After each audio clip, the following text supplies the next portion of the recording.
She was simply, to millions around the world, the Queen. The most famous woman of her time. So much history, so many indelible moments.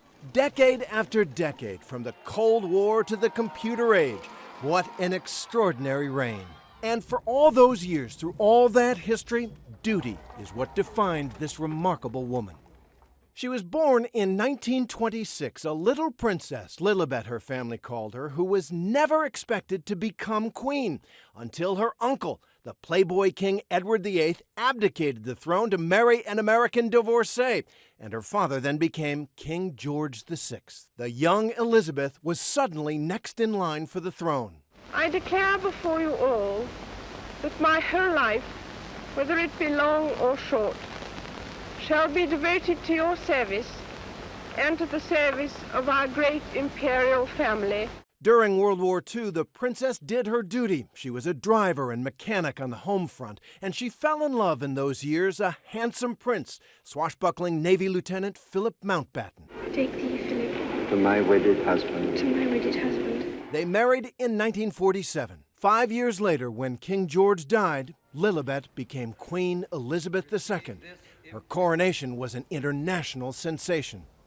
But the British Empire Elizabeth inherited was falling apart, all the colonies becoming independent nations. So she helped to create a new realm dubbed the British Commonwealth. When we were young, it was very easy to take our grandmother for granted.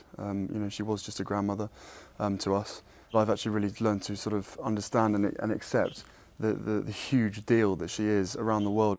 Elizabeth traveled the world, more than 250 overseas trips, showing how the British monarch could change with the times and shape them, even as she raised 4 children, the most famous working mum in the world.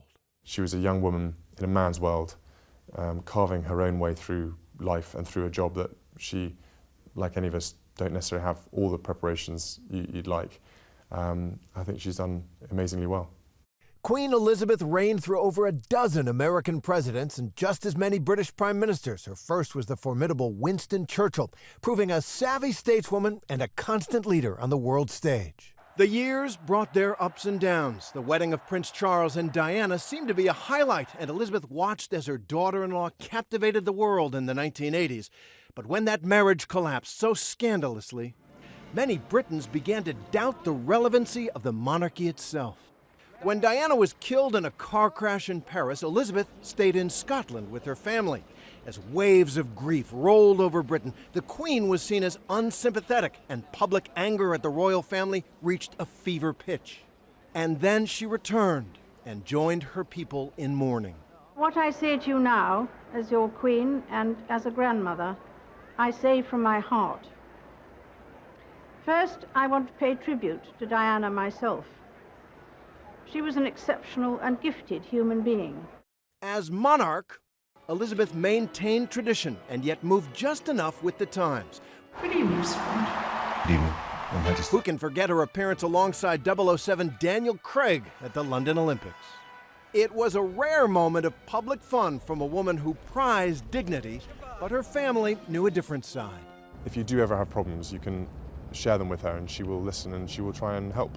But otherwise, she sort of lets you get on with your own life and carve your own path.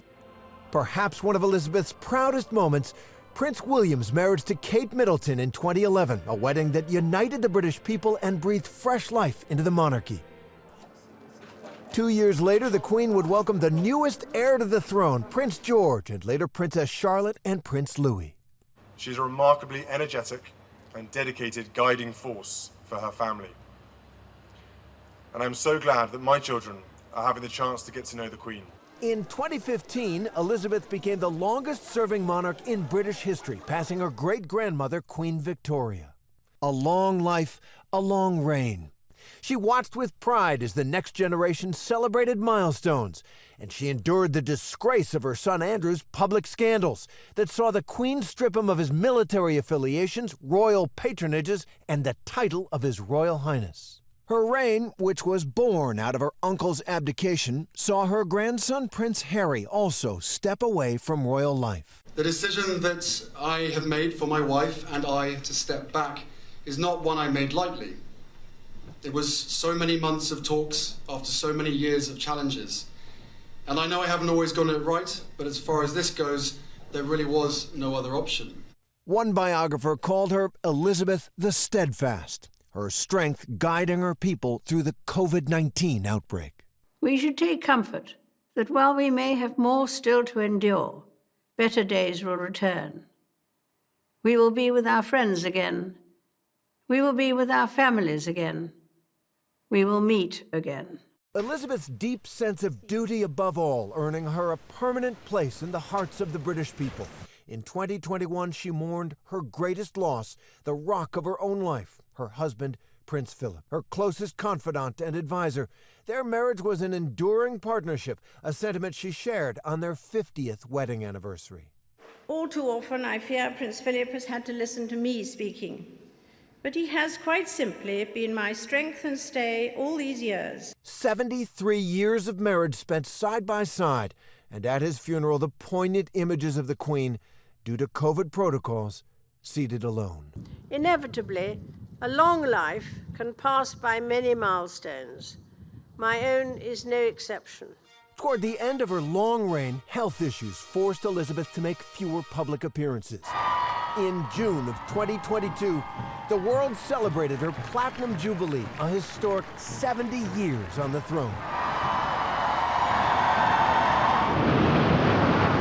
Even though the Queen was only seen at a few events, when she sat down for tea with British national treasure Paddington Bear, her love of country and sense of humor were on full display.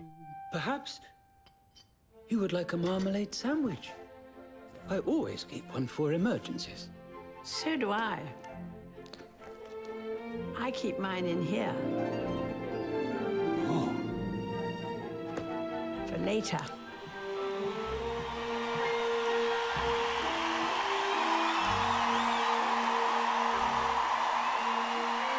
The party is about to start, Your Majesty. Happy Jubilee, ma'am. And thank you for everything. That's very kind. She will be remembered for a lifetime of unwavering service to her country. Perhaps Prince Charles put it best on the night of his mother's Diamond Jubilee. As a nation, this is our opportunity to thank you and my father for always being there for us, for inspiring us with your selfless duty and service, and for making us proud to be British. The Queen is dead. Long live the King. Hi everyone, George Stephanopoulos here. Thanks for checking out the ABC News YouTube channel. If you'd like to get more videos, show highlights, and watch live event coverage, click on the right over here to subscribe to our channel, and don't forget to download the ABC News app for breaking news alerts. Thanks for watching.